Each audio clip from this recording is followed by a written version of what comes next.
Toy Story 2 is a 1999 American computer-animated comedy-adventure film produced by Pixar Animation Studios and released by Walt Disney Pictures.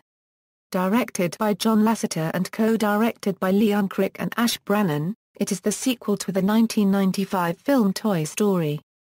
Woody is stolen by a toy collector, prompting Buzz Lightyear and his friends to vow to rescue him. However, Woody finds the idea of immortality in a museum tempting. Many of the original characters and voices from Toy Story returned for this sequel, and several new characters, including Jessie, Barbie, and Mrs. Potato Head, were introduced. Disney initially envisioned the film as a direct-to-video sequel. Toy Story 2 began production in a building separated from Pixar, on a small scale, as most of the main Pixar staff were busy working on A Bug's Life. When story reels proved promising, Disney upgraded the film to theatrical release, but Pixar was unhappy with the film's quality. Lasseter and the story team redeveloped the entire plot in one weekend. Although most Pixar features take years to develop, the established release date could not be moved and the production schedule for Toy Story 2 was compressed into 9 months. Despite production struggles, Toy Story 2 opened in November 1999 to wildly successful box office numbers, eventually grossing over $485 million, and highly positive critical reviews. Toy Story 2 has been considered by critics and audiences alike to be one of few sequels that outshine the original, and it continues to be featured frequently on lists of the greatest animated films ever made. The film has seen multiple home media releases and a theatrical 3D re-release in 2009, 10 years after its initial release. The film's success led to the production of Toy Story 3 in 2010, which was also highly successful. Plot: a few years after the events in Toy Story, Woody prepares to go to cowboy camp with Andy, but his right arm is accidentally ripped. Andy decides to leave him behind, and his mother puts him on a shelf. The next day, Woody discovers that the penguin toy Wheezy has been shelved for months due to a broken squeaker. When Andy's mother puts Wheezy in a yard sale, Woody rescues him, but is stolen by a toy collector. Buzz Lightyear and the other toys recognize the thief from a commercial as Al McQuiggan, the greedy owner of a toy shop called Al's Toy Barn. Buzz, Ham, Mr. Potato Head, Slinky Dog, and Rex set out to rescue Woody. In Al's apartment, Woody learns that he is a valuable collectible based on a 1950s TV show called Woody's Roundup and is said to be sold to a toy museum in Tokyo. The other toys from the show are Jessie, Woody's horse Bullseye, and Stinky Pete are excited to go, but Woody wants to return home because he is still Andy's toy. Jessie is upset because the museum is only interested in the collection if Woody is in it. Without him, they will be returned to storage. When Woody's arm falls off, his attempt to retrieve it and escape is foiled.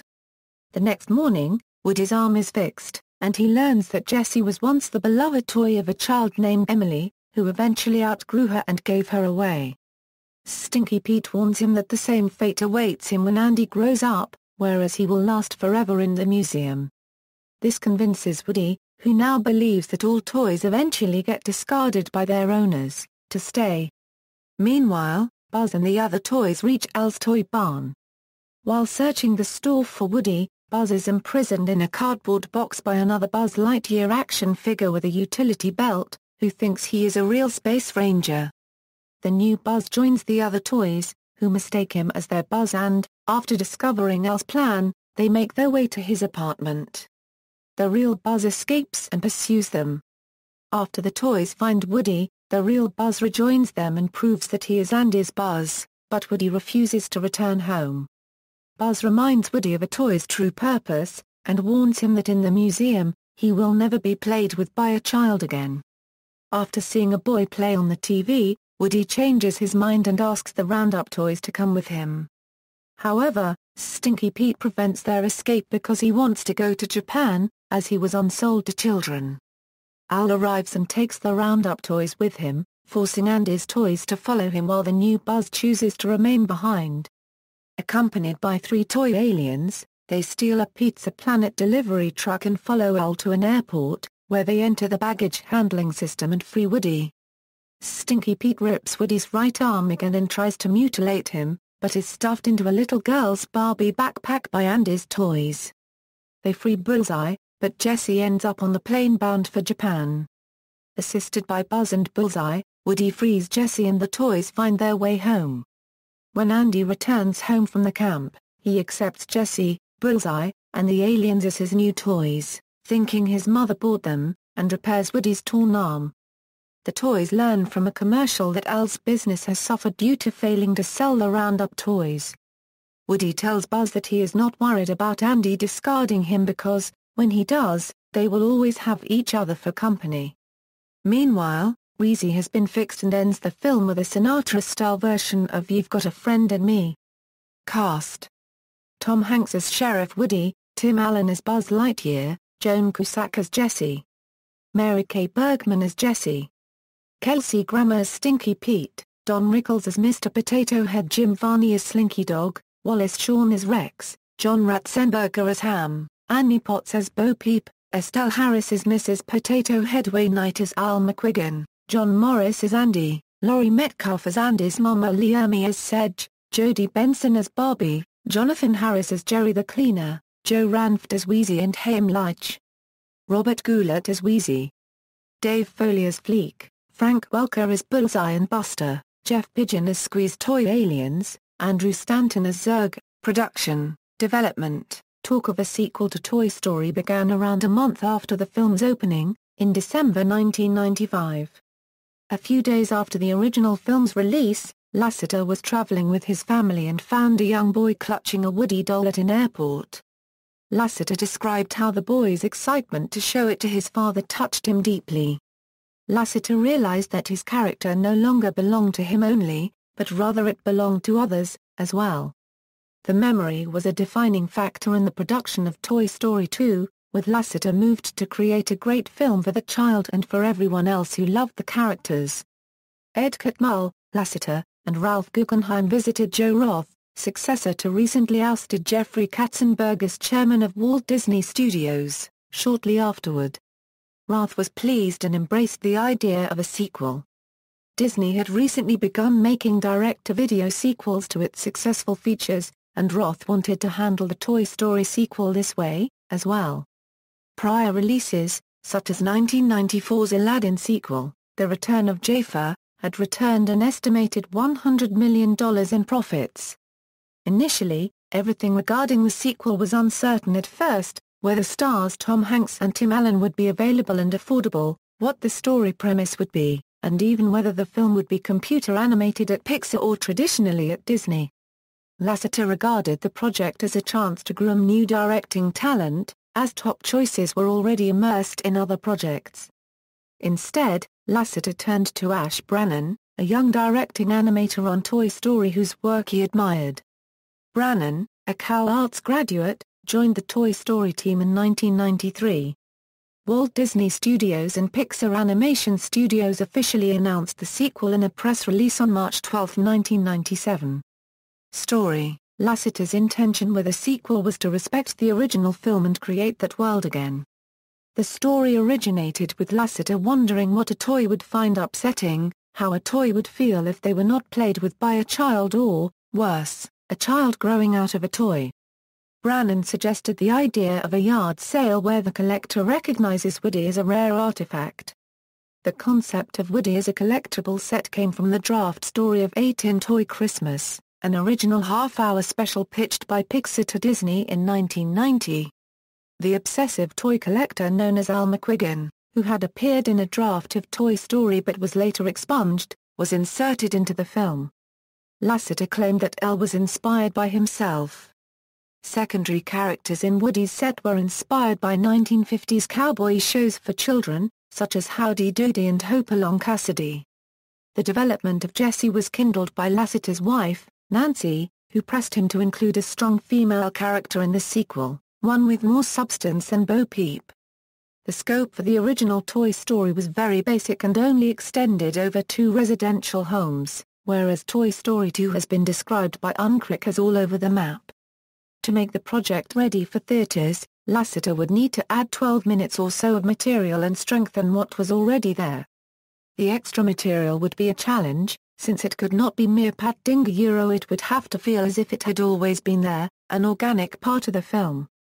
With the scheduled delivery date less than a year away, Lasseter called Stanton, Dr. Joe Ranft, and some Disney Story people to his house for a weekend. There, he hosted a story summit, as he called it, a crash exercise that would yield a finished story in just 2 days. Back at the office that Monday, Lasseter assembled the company in a screening room and pitched the revised version of Toy Story 2 from beginning to end. Story elements were recycled from the original drafts of Toy Story. The original film's original opening sequence featured a Buzz Lightyear cartoon playing on television, which evolved into the Buzz Lightyear video game that would open Toy Story 2. A deleted scene from Toy Story, featuring Woody having a nightmare involving him being thrown into a trash can, was incorporated in a milder form for depicting Woody's fear of losing Andy. The idea of a squeak toy penguin with a broken squeaker also resurfaced from an early version of Toy Story. Animation. As the story approached the production stage in early 1997, it was unclear whether Pixar would produce the film, as the entire team of 300 was busy working on A Bug's Life for a 1998 release. The Interactive Products Group, with a staff of 95, had its own animators, art department, and engineers. Under intense time pressure, they had put out 2 successful CD-ROM titles the previous year, the Toy Story Animated Storybook and the Toy Story Activity Center. Between the 2 products, the group had created as much original animation as there was in Toy Story itself. Steve Jobs made the decision to shut down the computer games operation, and the staff became the initial core of the Toy Story 2 production team. Before the switch from direct-to-video to feature film, the Toy Story 2 crew had been on its own, placed in a new building that was well separated from the rest of the company by railroad tracks.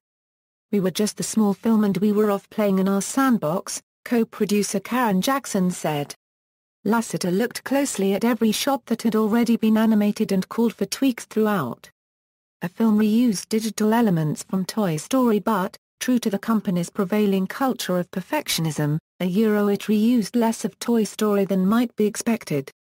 Character models received major upgrades internally and shaders went through revisions to bring about subtle improvements. The team did, however, freely borrow models from other productions, such as Jerry from Pixar's 1997 short Jerry's Game, who became the cleaner in Toy Story 2. Supervising animator Glenn McQueen inspired the animators to do spectacular work in the short amount of time given, assigning different shots to suit each animator's strengths. Whilst producing Toy Story, the crew was very careful in creating new locations, working within available technology at that time. By production on Toy Story 2, technology had advanced farther to allow more complicated camera shots than were possible in the first film. In making the sequel, the team at Pixar did not want to stray too far from the first film's look, but the company had developed a lot of new software since the first feature had been completed. To achieve the dust visible after Woody is placed on top of a shelf, the crew was faced with the challenge of animating dust, an incredibly difficult task. After much experimentation, a tiny particle of dust was animated and the computer distributed that image throughout the entire shelf. Over 2 million dust particles are in place on the shelf in the completed film. Controversy and troubled production problems were evident from the beginning. Disney soon became unhappy with the pace of the work on the film and demanded in June 1997 that Guggenheim be replaced as producer, and Pixar complied. As a result, Karen Jackson and Helene Plotkin, associate producers, moved up into the roles of co-producers. Lasseter would remain fully preoccupied with A Bug's Life until it wrapped in the fall. Once available, he took over directing duties and added Lee Unkrich as co-director. Unkrich, also fresh from supervising editor duties on A Bug's Life, would focus on layout and cinematography, while Brannon would be credited as co-director. In November 1997, Disney executives Rath and Peter Schneider viewed the film's story reels, with some finished animation, in a screening room at Pixar. They were impressed with the quality of work and became interested in releasing Toy Story 2 in theaters. In addition to the unexpected artistic caliber, there were other reasons that made the case for a theatrical release more compelling. The economics of a direct-to-video Pixar release were not working as well as hoped thanks to the higher salaries of the crew. After negotiations, Jobs and Rath agreed that the split of costs and profits for Toy Story 2 would follow the model of a newly created 5-film deal, but Toy Story 2 would not count as one of the 5 films. Disney had bargained in the contract for 5 original features, not sequels, thus assuring 5 sets of new characters for its theme parks and merchandise. Jobs gathered the crew and announced the change in plans for the film on February 5, 1998. However, many of the creative staff at Pixar were not happy with how the sequel was turning out. Lasseter, upon returning from the European promotion of A Bug's Life, watched the development reels and agreed that it was not working. Pixar met with Disney, telling them that the film would have to be redone. Disney, however, disagreed, and noted that Pixar did not have enough time to remake the film before its established release date. Pixar decided that they simply could not allow the film to be released in its existing state, and asked Lasseter to take over the production. Lasseter agreed, and recruited the first film's creative team to redevelop the story. However, in order to meet Disney's deadline, Pixar had to complete the entire film in 9 months. Unkrich, concerned with the dwindling amount of time remaining, asked Jobs whether the release date could be pushed back. Jobs explained that there was no choice, presumably in reference to the film's licensees and marketing partners, who were getting toys and promotions ready. Brannon focused on development, story and animation, Lasseter was in charge of art, modeling and lighting, and Unkrich oversaw editorial and layout. Since they met daily to discuss their progress with each other, the boundaries of their responsibilities overlapped. As was common with Pixar features, the production became difficult as delivery dates loomed and hours inevitably became longer. Still, Toy Story 2, with its highly compressed production schedule, was especially trying. While hard work and long hours were common to the team by that point, running flat out on Toy Story 2 for month after month began to take a toll. The overwork spun out into carpal tunnel syndrome for some animators, and repetitive strain injuries for others. Cotmel would later disclose that a full third of the staff ended up with some form of RSI by the time the film was finished. Pixar did not encourage long hours, and, in fact, set limits on how many hours employees could work by approving or disapproving overtime. An employee's self-imposed compulsion to excel, however, often trumped any other constraints, and was especially common to younger employees. In one instance, an animator had forgotten to drop his child off at daycare one morning and, in a mental haze, forgot the baby in the back seat of his car in the parking lot. Although quick action by rescue workers headed off the worst, the incident became a horrible indicator that some on the crew were working too hard, wrote David Price in his 2008 book The Pixar Touch. Music, Toy Story 2, an original Walt Disney Records soundtrack is the original score soundtrack album to Toy Story 2. Although currently out of print in the US, the CD is available in the US as an import and all but one song is available digitally. All songs written and composed by Randy Newman. Randy Newman wrote 2 new songs for Toy Story 2 as well as the complete original score, When She Loved Me performed by Sarah McLachlan, used for the flashback montage in which Jessie experiences being loved, forgotten, then abandoned by her owner, Emily. The song was nominated at the Academy Awards in 2000 for Best Original Song, though the award went to Phil Collins for You'll Be in My Heart from another Disney animated film Tarzan. Woody's Roundup performed by Riders in the Sky, theme song for the Woody's Roundup TV show, and also used in the end credit music. The film carried over one song from Toy Story, You've Got a Friend in Me, sung at different points during the film by Tom Hanks and Robert Goulet. Chart positions, release, Pixar showed the completed film at Cal Arts on November 12, 1999, in recognition of the school's ties with Lasseter and more than 40 other alumni who worked on the film. The students were captivated. The film held its official premiere the next day at the El Capitan Theatre in Los Angeles, the same venue as Toy Story, and was released across the United States on November 24, 1999. The film's initial theatrical and video releases include Luxo Jr., Pixar's first short film released in 1986, starring Pixar's titular mascot. Before Luxo Jr., a message states, in 1986 Pixar Animation Studios produced their first film. This is why we have a hopping lamp in our logo.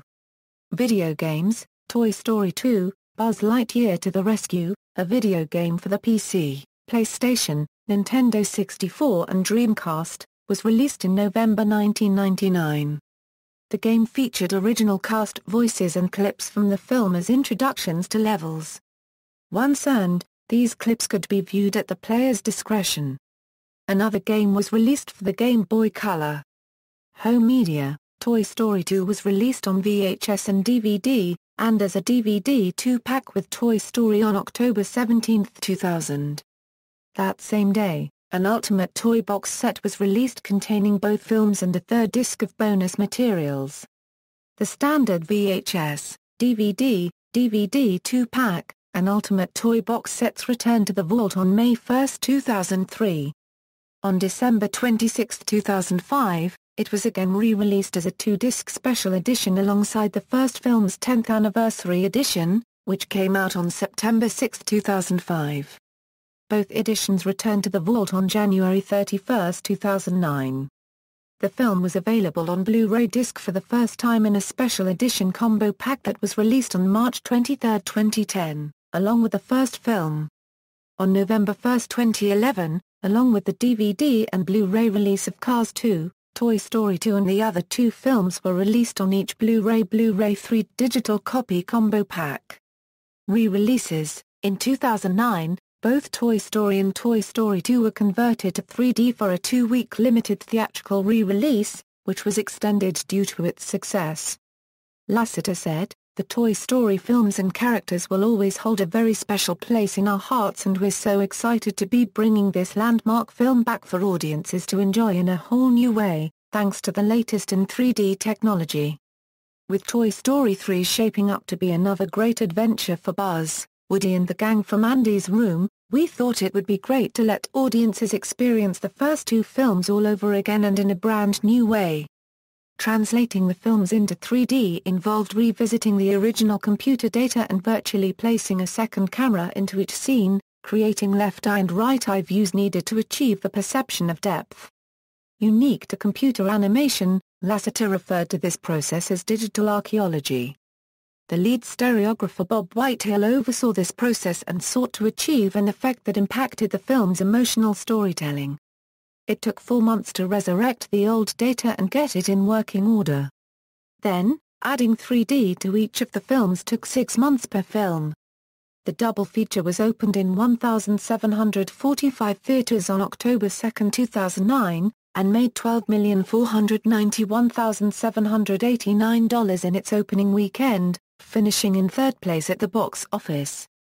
The features closed on November 5, 2009, with a worldwide gross of $32,284,600. Unlike other countries, the UK and Argentina received the films in 3D as separate releases. Toy Story 2 was released January 22, 2010 in the UK, and February 18, 2010, in Argentina. Reception. Critical response. Toy Story 2 was universally acclaimed by critics. Reviewers found the film to be a sequel that managed to equal or even outshine the original. Toy Story 2 does what few sequels ever do, The Hollywood Reporter proclaimed. Instead of essentially remaking an earlier film and deeming it a sequel, the creative team, led by director John Lasseter, delves deeper into their characters while retaining the fun spirit of the original film. Review aggregate website Rotten Tomatoes reported that 100% of critics gave the film a positive review based on 163 reviews, with an average score of 8.6/10. The film is currently number 20 on Rotten Tomatoes' list of best-rated films, and is the best-rated animated film. Rotten Tomatoes summarizes the critical consensus as, Toy Story 2 employs inventive storytelling, gorgeous animation, and a top-notch voice cast to deliver another rich movie-going experience for all ages, one that's arguably even better than its predecessor. The film also holds an 88 out of 100 on Metacritic. Roger Ebert gave the film 3.5 stars out of 4 and said in his print review, "I forgot something about toys a long time ago, and Toy Story 2 reminded me." Kenneth Turan of the Los Angeles Times said Toy Story 2 may not have the most original title, but everything else about it is, well, mint in the box. Entertainment Weekly said it's a great, IQ-flattering entertainment, both wonderful and wise. Box office, a film was no less successful than its predecessor in a commercial perspective. It became 1999's highest-grossing animated film, earning $245 million domestically and $485 million worldwide, beating both of Pixar's previous releases by a significant margin. It was the second highest-grossing animated film of all time, behind Disney's The Lion King. Toy Story 2 opened over the Thanksgiving Day weekend at number 1 to a 3-day tally of $57,388,839 from 3,236 theaters, averaging $17,734 per theater over 3 days, making $80,102,784 since its Wednesday launch, and staying at number 1 for the next 2 weekends. By New Year's Day, it had made more than $200 million in the U.S. alone, and it eventually made $245,852,179 domestically and $239,163,000 overseas for a total worldwide gross of $485,015,179, becoming 1999's third highest-grossing film, and far surpassing the original. Accolades: Toy Story 2 received several recognitions, including 7 Annie Awards, but none of them were previous nominations. The first went to Pixar for Outstanding Achievement in an Animated Theatrical Feature. The Outstanding Individual Achievement for Directing in an Animated Feature Production Award was given to John Lasseter, Lee Unkrich and Ash Brannon. Randy Newman won an Annie Award for Outstanding Individual Achievement for Music in an Animated Feature Production. Joan Cusack won the Outstanding Individual Achievement for Voice Acting by a Female Performer in an Animated Feature Production, while Tim Allen for Outstanding Individual Achievement for Voice Acting by a Male Performer in an Animated Feature Production. The last Annie was received by John Lasseter, Pete Docter, Ash Brannon, Andrew Stanton, Rita Zahau, Doug Chamberlain and Chris Webb for Outstanding Individual Achievement for Writing in an Animated Feature Production. The film itself also won many awards, including the Blockbuster Entertainment Award for Favorite Family Film, the Critics' Choice Award for Best Animated Film, the Bogey Award, and a Golden Globe Award for Best Motion Picture, a Musical or Comedy. Along with his other awards, Randy Newman and his song, When She Loved Me, won a Grammy Award for Best Song Written for a Motion Picture, Television or Other Visual Media. A Satellite Award was given for Outstanding Youth DVD, and a Golden Satellite Award for Best Motion Picture, Animated or Mixed Media, and one for Best Original Song, When She Loved Me. American Film Institute, AFI's 100 Years. 100 Heroes and Villains, Buzz Lightyear, a Euro-nominated hero. AFI's 100 Years. 100 Songs, When She Loved Me, a Euro-nominated. AFI's 10 Top 10, a Euro-nominated animated film. References. Bibliography: Price, David. The Pixar Touch. New York, Alfred A. Knopf. ISBN A0-307-26575-7. External links. Official website, Toy Story 2 at the Internet Movie Database, Toy Story 2 at the TCM Movie Database, Toy Story 2 at the Big Cartoon Database, Toy Story 2 at AllMovie, Toy Story 2 at Rotten Tomatoes, Toy Story 2 at Metacritic, Toy Story 2 at Box Office Mojo.